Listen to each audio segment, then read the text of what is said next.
आइए बहन जी, वालेकुम अस्सलाम।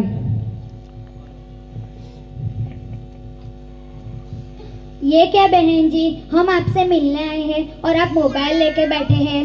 बहन जी, मैं आपके लिए पानी लेकर आती हूँ। रहने दीजिए बहन जी, उसकी जरूरत नहीं है। बहन जी, आपने जोहर की नमाज अदा कर ली? बहन जी, काम से सांस लेने की फुर्सत नहीं, नमाज कहाँ से पढ़ूं?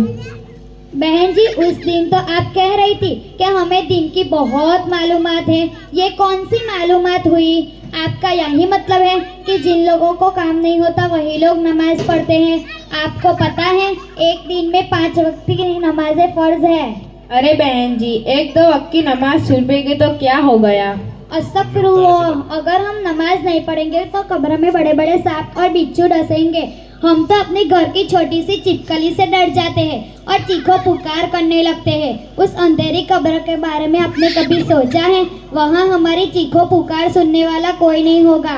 अरे बहन जी, ऐसी बातें ना करे, डर लगता है। नमाज तो पढ़नी ही चाहिए, नमाज पढ़ने में कितना मजा आता है। बहन जी, आपको पता है नमाज क्या चीज़ है? हमारे नबी सल्लल्लाहु अलैहि वसल्लम ने फरमाया, नमाज आंखों की ठंडक है और अल्लाह से बात करने का जरिया है।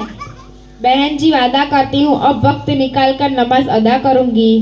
बहन जी, आप वक्त निकालने की बात कर रही हैं। जिस अल्लाह ने हमें पैदा किया उसके लिए हम 10-15 मिनट नहीं निकाल सकते?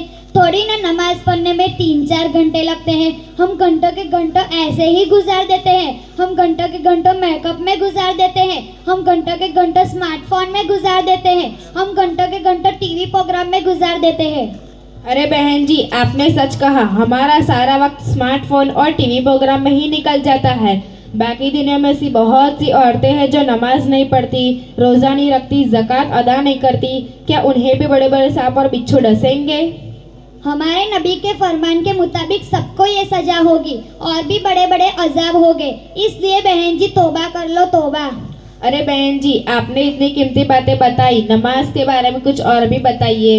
बहन जी, मैं आपको नमाज के बारे में क्या बताऊं? हमारे नबी सल्लल्लाहु अलैहि वसल्लम ने फरमाया, जन्नत की चाबी नमाज है और कयामत के दिन सबसे पहले नमाज का ही हिसाब होगा। नमाज अच्छी निकली तो सारे अमल अच्छे। अरे बहन जी, आपने इतनी कीमती बातें बताकर मेरे दिल की कैफियत बदल दी। अब से मैं अल्लाह को नाराज करने वाले काम छोड़कर अल्लाह को राजी और खुश करने वाले काम करूंगी। अल्लाह ताला मुझे और आपको नमाज पढ़ने की तौफीक अता फरमाए। आमीन। अरे बहन जी, आपने इतनी कीमती बातें बताई। आप ये तो बताइए, आपको इतनी सारी बातें कहाँ से मालूम हुई? बहन जी, सीधी सी बात है, हम रोजाना सुबह जल्दी उठकर मस्जिद के मकतब में पढ़ने के लिए जाते हैं।